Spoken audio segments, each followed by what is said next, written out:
Hello YouTube, this is Victor for Phone Arena, and today we're taking a look at the Nokia Lumia 620. The Lumia 620 is a Windows Phone 8 smartphone for the masses, yet offering additional value in many aspects and different by design. This time again, Nokia is focusing on vibrant colors as a standout feature, and it relies on its own Windows Phone apps like the free Nokia Maps and Drive Navigation and Nokia Music to differentiate. But will this be enough to finally get consumers interested in Windows Phone? And if it does, can it stand its ground in its own Windows Phone backyard, where HTC has conveniently settled with the similar HTC 8S? Let's take a deeper look. The Lumia 620 is coming in a selection of easily interchangeable matte and gloss shells that you can use to change the color of your device from lime green to orange, magenta, yellow, cyan, white and black. The colors are all bold and bright, cheerful. The casing that engulfs the handset is all plastic, but with a soft touch-like feel, it doesn't look too cheap. The device has got friendly rounded edges, and while it is a bit chubby with a 0.43-inch thick body, it's compact enough not to feel too bulky. Weight comes at the reasonable 4.5 ounces. All of the physical buttons of the device are located on the right side. The volume rocker on top, the lock key in the middle, and the camera shutter button in the bottom. This is a very convenient setup for one-handed operation that doesn't force you into doing unnecessary hand gymnastics to reach the keys. The back also houses a 5-megapixel camera equipped with a single LED flash. The Lumia 620 features a 3.8-inch clear black LCD display with a 480 by 800 pixel resolution. The smaller size means you can easily operate the phone single-handedly, a luxury those with larger phones cannot afford. Pixel density comes at 246 ppi, which in simple terms means that you get plenty of detail and you won't see any jagged pixels on the screen. With clear black technology for deep blacks and well-saturated colors, and with wide viewing angles, the screen is a pleasure to look at. The only slight niggle are the reflections that show up under direct sunlight and make it a bit hard to use the device on a bright sunny day. The handset is affordable, but still it runs the latest Windows Phone 8 operating system. Microsoft doesn't allow for any modifications to the user interface, so you get the same consistent and smooth experience with the signature live tiles across all phones of all brands. In Windows Phone 8, the tiles come in three sizes: small, which is the new size, and the existing medium and large. With the arrival of small tiles in Windows Phone 8, you really can fit much more in the home panel, so while you'd still end up with a long list of apps, if you have many games, for example, the situation has improved much over previous versions of the platform. The phone performs well throughout with no hiccups at pleasing lag-free speeds. And while Nokia cannot differentiate by changing the looks of Windows Phone 8, it does offer some great added value with signature apps like Nokia Maps and Drive, with free offline satellite navigations, and a great music player with free mixed radio music streaming service.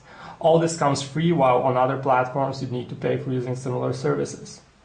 Adding to that the free Microsoft Office that is baked into all Windows Phone devices, you get a fairly solid app package right out of the box. Basic functionality is also well covered. What makes Windows Phone stand out is the system-wide deep integration of Facebook and Twitter. Following your friends' last social updates is effortless in the People Hub, where both telephony and modern social networking come together. If we had to pick the nits, we'd mention the lack of smart dialing in the contact list as one slight downside. But even with all those advantages Nokia's Lumia has, we cannot overlook Windows Phone's app situation. Microsoft's operating system brags about having 125,000 apps in its catalog. But the reality of the situation is that many essential apps are missing. Google apps like YouTube and Google Maps are absent. Popular services like cloud storage Dropbox don't have Windows Phone apps, and when it comes to games, Microsoft's platform is way behind Android and iOS. The Lumia 620 features a fairly solid hardware for its affordable price. With a dual-core Snapdragon S4 Plus processor running at 1 GHz, Adreno 305 graphics, and 512 MB of RAM, performance was buttery smooth throughout. The device comes with 8 GB of internal storage that you can expand via microSD cards by as much as 64 GB.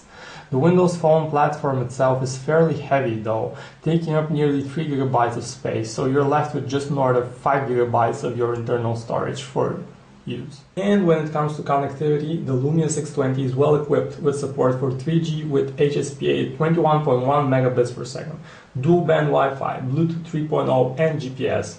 The phone ships with Internet Explorer 10, which is a fairly solid browser. We found it loaded most pages quickly, but often traditional for desktop websites slowed it down. It has the standard pinch and double tap controls to zoom in and out, and both worked well. Still, it might be a bit strange at first to have the address bar in the bottom instead of on top, and on some slight downsides, like having no forward button, make us wish the Windows Phone platform offered more choice for browsers. The Lumia 620 features a 5-megapixel rear camera with autofocus and LED flash capable of recording 720p HD videos. There is also a front-facing VGA camera for video calls. Given its affordable price, you shouldn't expect wonders from the 5-megapixel camera, but while it lacks in fine detail and clarity, it delivers with pleasing and true-to-life saturated colors. That is especially true for well-lit scenes where the device performs on par or better than many of its peers. Images also turn out a bit on the soft side. The 5-megapixel camera is challenged by environments requiring ample dynamic range, where there is a stark contrast between objects in the picture, like, say, a bright sky and darker buildings. The sensor doesn't handle that particularly well. It also has troubles with noise in underlit scenes, but that's all to be expected from a device in this class. The camera experience is helped by a variety of lens effects, things like cinemagraph with animating parts of videos as GIFs, and settings to tweak, including ISO adjustments, scenes, and others for those who want to manually control their shots. The video recorder can interact with such a variety in settings, but the captured footage is definitely decent. Among the limited settings in the camera are white balance and choosing whether or not to have continuous autofocus. With such a good-looking 3.8-inch display, the Lumia 620 has what it takes to entertain you with videos on the road. The phone supports most popular codecs and plays back MPEG-4, H.264, and WMV files at 720p with ease. The built-in music and video hub conveniently stores a history of the content you've seen and heard. Nokia Music is one application that we really love having with its free mixed radio streaming service. It does pretty much what paid services like Rdio and Pandora do on other platforms, and it's a perfect tool for music discovery. We had fun playing songs from playlists offered, plus you can build your own playlists based on as many as 3 artists you mention. You can even cache playlists for offline listening. The only downside is that you can only skip not more than 6 songs each hour. Overall, the music experience from the Lumia 620 is very rich and visual. You get a full-screen background image of the artist and the music player, and in mixed radio you can also see a biography and additional information, which we appreciate. The loudspeaker on the back is really loud, which we also appreciate, but sound gets a bit tinny when you crank it up. The speaker is also strangely positioned in the bottom, where usually you hold your hand and can easily accidentally muffle it. With a dual mic setup, the handset has noise cancellation and clears up side noises for an overall pleasing sound quality in calls. Our callers easily recognize the tone of our voice, and the only slight complaint was that sounds from the microphone on the Lumia 620 came out a bit tinny. On our side of the line, the earpiece performed well, voices were loud and clear. Seeing that the Lumia 620 has a paltry 1300 mAh battery, we set our expectations for the battery life low. To test it, we looped a series of videos for 1 hour at medium brightness, starting with a fully charged battery. Push notifications were all active in the background, and after an hour, the battery was drained by 17%. If we interpolate this number, the Lumia 620 should be able to play around 5.8 hours of video non-stop, which is a fairly good achievement. The Nokia Lumia 620 is a great effort by the Finnish company. It has a standout design that will appeal to many, especially the young, a good camera for its class supporting 720p HD video capture, and it runs on the now more mature Windows Phone 8. We don't have any major complaints about the phone, and that alone is telling.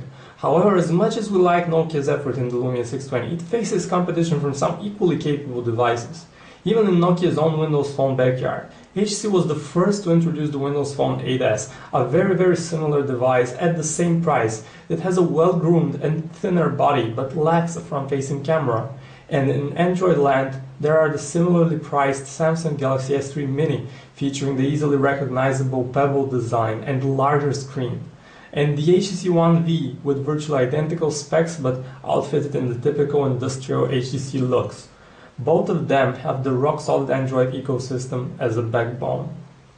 At this point, it's a matter of personal preference and measuring up the importance of the ecosystem. If you like Windows Phone's approach with live tiles, deeply integrated social networking, and built-in Office, Nokia adds even more value to that with its own apps in a well-built device. You wouldn't regret buying the Lumia 620 in this case. If you care more about the apps and games though, Android is still much richer. So which one would you take? The red pill or the blue pill?